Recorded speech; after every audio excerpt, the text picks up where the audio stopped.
TV గత 3 ఏళ్లుగా నిర్వహిస్తున్న ఈ కోటి దీపోత్సవ కార్యక్రమ స్ఫూర్తితో ఇప్పుడు అనేక ప్రాంతాల్లో దీపోత్సవాలు జరుగుతున్నాయి కూడా. ఈ నేపథ్యంలో ఈ కోటి దీపోత్సవ వైభవాన్ని వివరించేందుకు ప్రముఖ ఆధ్యాత్మికవేత్త శ్రీ రాణి నరసింహమూర్తి గారిని వేదికపైకి ఆహ్వానిస్తున్నాం. వారిని మాట్లాడవలసిందిగా కోరుతున్నాం. ప్రముఖ ఆధ్యాత్మికవేత్త శ్రీ రాణి నరసింహమూర్తి గారు.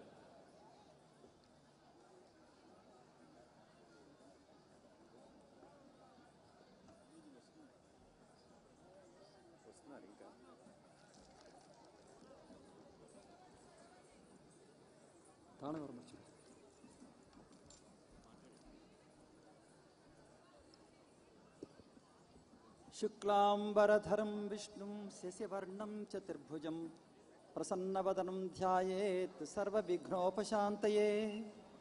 ध्याये हृत्पद्ममध्ये सुखकुलपठितां शृण्वतीं श्यामगात्रीं न्यस्तैकाङ्घ्रिं सरोजे शशिसकलधरां वल्लकीं वादयन्तीं कल्हाराबद्धमालां विलुलितचुलिकां रक्तवस्त्रां त्रिनेत्रां मातंगीं भूषितांगीं मधुमधविवशां चित्रकोद्भासिफालां. श्री महागणाधिपतये नमः. श्री महात्रिपुरसुंदरे नमः. श्री गुरुभ्यो नमः. ఈ రోజు చాలా పర్వదినం. దీంట్లో అనేక మంది పెద్దలు, అనేక మంది స్వామీజులు మధ్యంతర మార్తాంతులలాగా ప్రకాశించేటటువంటి ప్రకాశాన్ని కలిగినటువంటి స్వామీజీలు, అలాగే అనేక మంది ఉత్తములైనటువంటి పండితులు, వేద విద్యా ధురంధరులు, శాస్త్రాలన్నీ అవపాసపెట్టినటువంటి మహానుభావులు, అలాగే ఎంతోమంది పెద్దలు వీళ్ళందరూ కూడా ఇక్కడికి విచ్చేసి ఉన్నారు. వారందరికీ కూడా శ్రేష్ఠులైనటువంటి వాళ్ళకి, జ్యేష్ఠులకి అందరికీ కూడా నేను శిరస్సు వంచి పాదాభివందనం చేస్తున్నాను. అలాగే ఈ భూలోక వైకుంఠంలాగా, కైలాసంలాగా కనబడేటటువంటి అంత అద్భుతమైన నిర్మాణం చేసినటువంటి ఈ యాజమాన్యం అంటే భక్తి టీవీ బృందం వారు, అలాగే ఎన్టీవీ బృందం వారికి నా శుభాభినందనలు తెలియజేస్తున్నాను. అలాగే ఆసీనులైనటువంటి పిన్నలందరికీ కూడా నా శుభాశీస్సులు అందజేస్తున్నాను. కార్తీక మాసం యొక్క ప్రశస్తి గురించి మనం తప్పనిసరిగా తెలుసుకోవాల్సినటువంటి అవసరం ఉంది. అసలు మనకి ఉత్తరాయణం, దక్షిణాయనం రెండు రకాల అయినాయాలు ఈ సంవత్సరంలో. అందులో ఈ ఉత్తరాయణ కాలం అంతా కూడా పుణ్యకాలం అని పేరు. ఈ దక్షిణాయనం ప్రారంభించిన దగ్గర నుంచి కూడా అదంతా కూడా రాక్షస కాలం.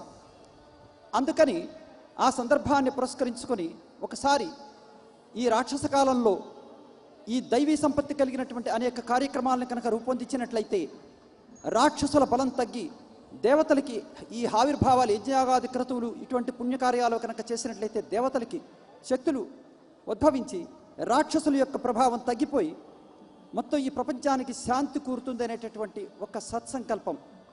అందువలన దాన్ని పురస్కరించుకుని అది తెలియడం కోసమని సత్యలోకానికి నారద మహాముని చతుర్ముఖ బ్రహ్మగారిని కలిసి, మహానుభావ మొత్తం 12 మాస సంవత్సర, ఈ 12 మాసాలతో కూడిన ఈ సంవత్సరంలో ఏది ప్రశస్తమైనది అని చెప్పినప్పుడు కార్తీక మాసం అనేటువంటిది ఏదైతే ఉంటుందో చాలా ప్రశస్తమైనది. అప్పుడు ఎవరిని పూజించాలి? మోక్షదేవతలైనటువంటి 5గురిని పూజించాలి. అందులో ప్రధానంగా మహావిష్ణువుని పూజించాలి అని బ్రహ్మగారు చెప్పారు. ఆ పూజాకాలంలో చేయవలసినటువంటి విధి విధానాలు ఏమిటి అని అడిగినప్పుడు దానికి తెల్లవారుజామునే కార్తీక మాసం అంతా, మాసపర్యంతం అంతా కూడా స్నానం చేసి తెల్లవారుజామునే సూర్యోదయాత్పూర్వం స్నానం చేయమని చెప్పారు. ఆ స్నానానికి ఉండే ప్రశస్తి ఏమిటంటే, దానికి అగస్త్యోదయం అయిన వెంటనే మొత్తం ఉదకాలన్నీ కూడా గంగాతోయంతో సమానం అవుతాయట. అంత పవిత్రంగా ఉంటాయి. ఆ గంగాతోయంతో సమానమైనటువంటి పవిత్రోదకాలు, వాటికి హంసోదకం అని, అమృతోదకం అని పేరు. అటువంటి దాంట్లో కనుక స్నానం చేసినట్లయితే సమస్తమైనటువంటి ఆరోగ్యాలు, శరీరానికి ఏ రకమైన ఈతి బాధలు ఉండవు, చక్కనైనటువంటి ఆరోగ్యం సిద్ధిస్తుంది. ఇది వైద్యశాస్త్రం కూడా అదే చెప్తుంది.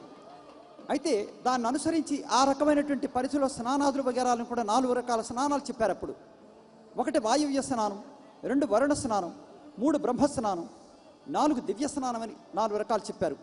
ఆ వాయువ్య స్నానం అనేటటువంటి గోమయంతో కానీ, తులసి తాలూకా మట్టితో కానీ శరీరాన్ని వాటితోటి అలంకరించుకుని దాంతో స్నానం కనుక చేస్తే అది వాయువ్య స్నానం అవుతుంది. అది చాలా పవిత్రమైనది, పరిపూర్ణమైన ఆరోగ్యాన్ని ఇస్తుంది. అలాగే వాయువ్య స్నానం తర్వాత వరుణ స్నానం అంటే సమస్తమైనటువంటి తీర్థాలలో, క్షేత్రాలలో ఉండేటటువంటి నదీ నదాలు వగేరాలు ఏవైతే ఉన్నాయో వాటిలోంచి వచ్చినటువంటి ఉదకాలన్నీ కూడా గంగాతోయంతో సమానం కాబట్టి వాటిలో అది కూడా చంద్రకిరణం అంటే చంద్రుడి యొక్క అమృత కిరణాలతోటి నక్షత్ర కిరణాలతోటి తప్తమైనటువంటి ఆ హంసోదకం అమృత ఉదకాలతోటి స్నానం కనుక చేసినట్లయితే అది అత్యద్భుతమైన ఆరోగ్యాన్ని ఇస్తుంది. దానికి సంబంధించినంత వరకు కూడా ఎప్పుడూ కూడా మన సబ్బులు కానీ షాంపూలు కానీ ఇటువంటి వాడకూడదు, అది నిషిద్ధం. అది కాబట్టి కేవలం ఆ చన్నీళ్ళతోటి స్నానం చేయమన్నాడు. అది తర్వాత మూడోది బ్రహ్మస్నానం, అంటే చక్కనైనటువంటి మంత్రాదులతోటి వేద మంత్రాదులతో చేసేటటువంటి స్నానం. ఆ స్నానం ఇది చాలా పవిత్రమైనటువంటి స్థితి. ఆ పరమేశ్వరుడి యొక్క లక్షణాలన్నీ కూడా ఈ శరీరంలోనూ మనసులోనూ ఆవిర్భావం చెందుతాయి. వాటిలన్నిటినీ అనుసరించి దాన్ని దృష్టిలో పెట్టుకుని అటువంటి స్నానం చేయమన్నారు. దివ్య స్నానం అంటే అరుణోదయ కాలంలో చేసినటువంటి స్నానం. ఈ స్నానాలన్నీ పూర్తయిన తర్వాత అప్పుడు చేయవలసినటువంటి ఆ దామోదరుణ్ణి, ఆ మహావిష్ణువుని, ఆ తర్వాత ఈశ్వరుణ్ణి, ఆ తర్వాత గణపతిని, తర్వాత అంబికని, సూర్యుడిని ఈ రకంగా ఆరాధించమని.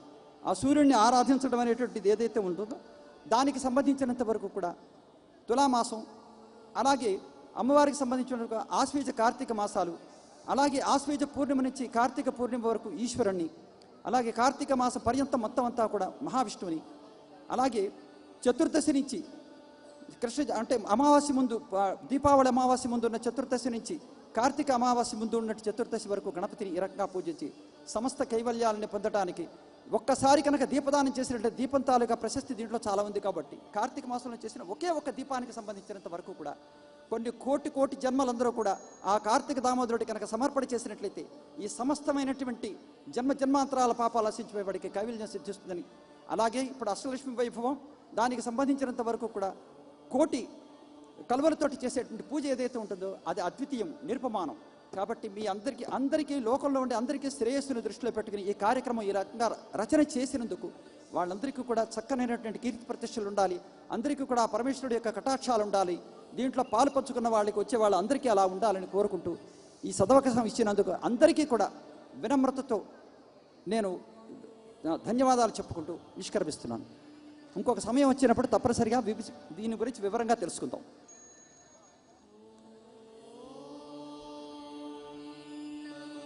ఆధ్యాత్మికవేత్త శ్రీ రాణి నరసింహమూర్తి గారికి మరొకసారి ధన్యవాదాలు తెలియజేసుకుంటున్నాం.